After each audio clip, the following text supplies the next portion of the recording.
Halo dulur-dulur, selamat datang lagi di channel Aditya Agustiawan. Terima kasih udah klik video ini. Buat yang baru tahu channel ini, aku ucapin selamat datang. Jangan lupa di subscribe dulu biar dapat cerita-cerita mistik lainnya. Udah siap nonton?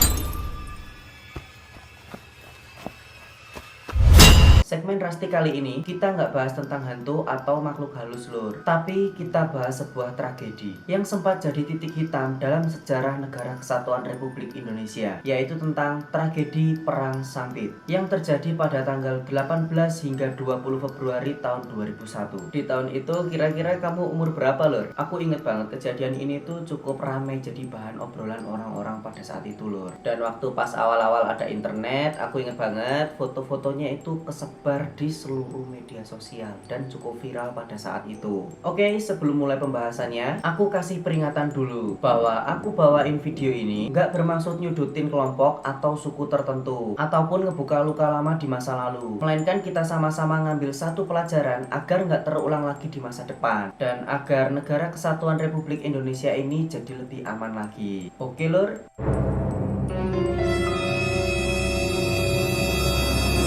Kita coba mengenali suku Dayak, di mana dalam tragedi ini, suku Dayak adalah suku yang menjadi tuan rumah di kota yang bernama Sampit, Kalimantan Tengah. Seperti yang udah kita tahu, suku Dayak merupakan salah satu suku di Indonesia yang menghuni Pulau Kalimantan, di mana suku ini tuh punya kekerabatan sama suku Banjar. Soalnya konon, kedua suku ini tuh berasal dari kakak beradik, di mana sang adik ini tinggal di keramaian dan turun-temurun jadi suku Banjar, dan sang kakak lebih suka berinteraksi dengan alam dan turun-temurun jadi suku Dayak. Tipikal suku Dayak ini sebenarnya pemalu dan ramah, dan orang-orang pendatang itu disambut baik oleh suku Dayak selama mereka nggak bikin onar dan nggak ngelanggar nilai-nilai budaya yang ada di sana secara turun-temurun. Jujur aku sendiri tuh punya beberapa teman dari suku Dayak lur, dan memang bener mereka ini tuh punya sifat yang lembut dan ramah, dan jujur paras mereka ini bersih-bersih lur. Mereka bisa dibilang asik ya kalau diajak temenan, dan sedangkan kalau suku Banjar, bahasa yang dipakai itu mirip-mirip lur sama bahasa Jawa. Soalnya ada beberapa kata itu yang bikin aku tuh paham sama bahasa Banjar lur. Begitu indahnya Nusantara lur.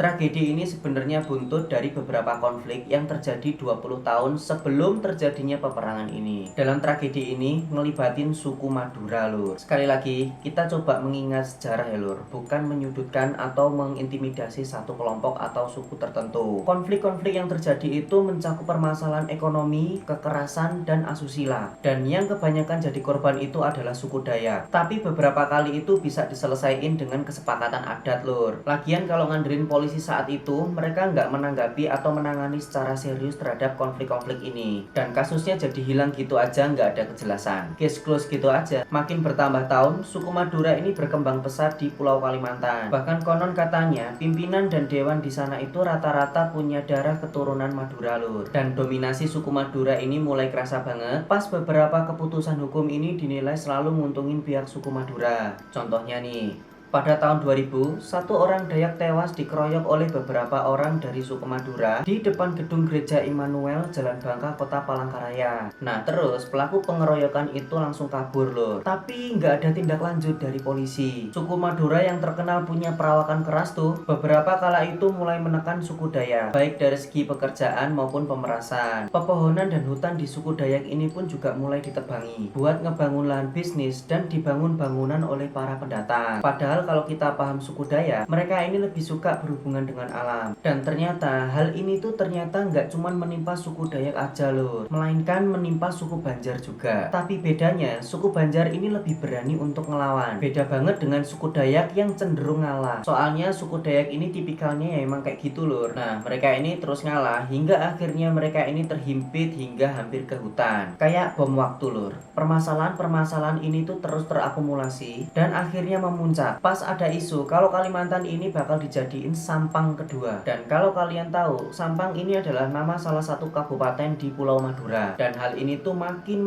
nindas suku Dayak di sana. Lebih parahnya lagi, ada sebuah kabar kalau anak kepala suku Dayak dapat perlakuan yang nggak menyenangkan oleh sejumlah orang dari suku Madura. Perlakuan tidak menyenangkan ini berupa pemerkosaan ya lur. Yang pastinya tindakan ini tuh udah sangat keterlaluan dan nggak bisa ditolerir lagi oleh suku Dayak. Alhasil, suku Dayak yang sebelumnya terhimpit dan jumlahnya lebih sedikit daripada pendatang, akhirnya bersatu dan merapatkan barisan dengan suku Banjar dan melakukan perlawanan atas yang terjadi kepada saudara-saudara mereka. Pada saat itu, orang Dayak ngerasa kalau suku Madura ini udah nggak pantas ada di Pulau Kalimantan lagi. Soalnya udah ngelanggar nilai-nilai yang udah mereka jaga di sana. Bersamaan dengan ini, kabar tentang kemampuan magis suku Dayak mulai mencuat lur. Soalnya mereka ini udah dalam kondisi terdesak demi ngebela sukunya. Berbagai senjata diacungkan di udara. Suku Dayak memanas. Sikap mereka yang sebelumnya mengalah dan pendiam, sekarang berbanding terbalik jadi tegas dan keras. Secara berkelompok, mereka menyisiri pemukiman, mencari oknum pengeroyokan, pembunuhan, dan lain sebagainya. Konon katanya, suku Dayak ini bisa mengidentifikasi mana orang Madura, mana yang bukan melalui aromanya. Menurut beberapa orang, suku Dayak kalau pas melihat suku Madura ini konon katanya kepalanya menyerupai kepala sapi dan berbau sapi. Ini yang dipakai suku Dayak buat nandain suku Madura. Dan suku Madura yang selama ini nganggap suku Dayak itu lemah,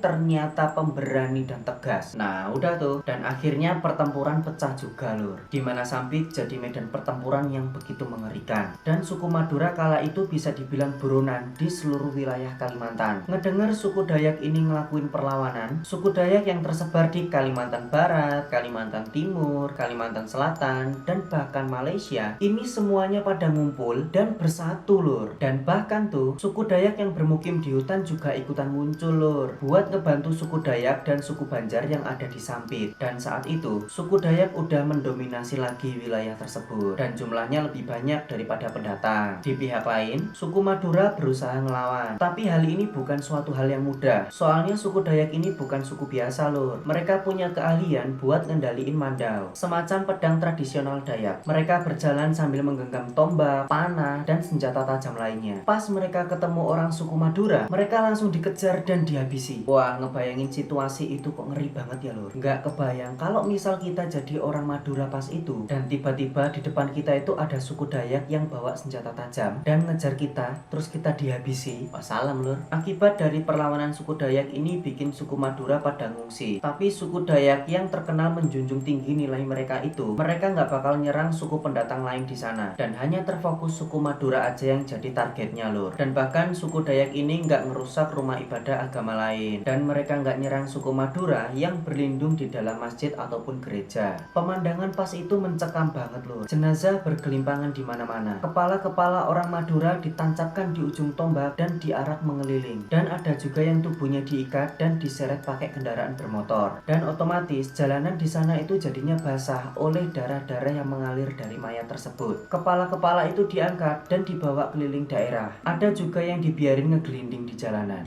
Bayangin kalau kalian itu lewat sana dan tiba-tiba kalian lihat ada kepala orang menggelinding. Gimana perasaan kalian lur? Silahkan tulis di kolom komentar, oke? Mayat-mayat tersebut ada juga yang dibuang ke sungai, sampai sungainya itu berwarna merah, yang berasal dari darah korban pembantaian tersebut. Beberapa diantaranya dikeluarin dulu isi perutnya. Suku Madura kalah tanding pas itu lur. Soalnya suku Dayak dari seantero Kalimantan itu bersatu di sana. Dan istimewanya, suku Dayak ini nggak bisa dilukain pakai senjata tajam. Sedangkan pihak kepolisian itu nggak bisa bertindak banyak lur. Bahkan anggota polisi yang punya darah keturunan Madura ini juga ikutan ngungsi lur. Konflik ini udah menyebar secara merata, dan konflik ini berlangsung dari tanggal 18 hingga 20 Februari tahun 2001 yang ngelumpuhin kota Sampit. Sekolah-sekolah, kantor-kantor, PNS, dan toko-toko pada tutup lur. Ini adalah satu tinta hitam sejarah kelam negara kesatuan Republik Indonesia, di mana persatuan tercederai oleh karena tidak adanya rasa menghormati dan toleransi.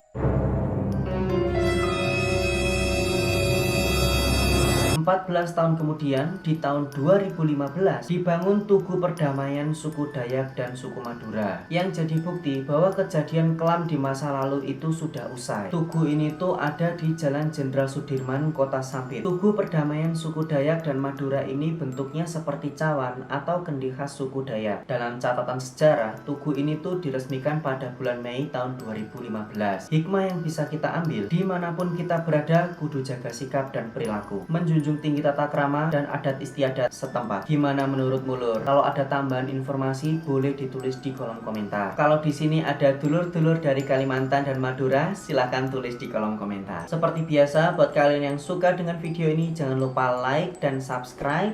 Nyalain juga lonceng notifikasinya biar kamu tahu aku upload video baru. Dan kalau menurut kalian video ini tuh bermanfaat dan menarik, jangan lupa di share atau bagikan ke teman-teman atau keluarga kalian. Terima kasih yang udah menonton. Apabila ada salah kata, mohon maaf yang sebesar-besarnya. Sampai bertemu di video berikutnya. Bye bye lur.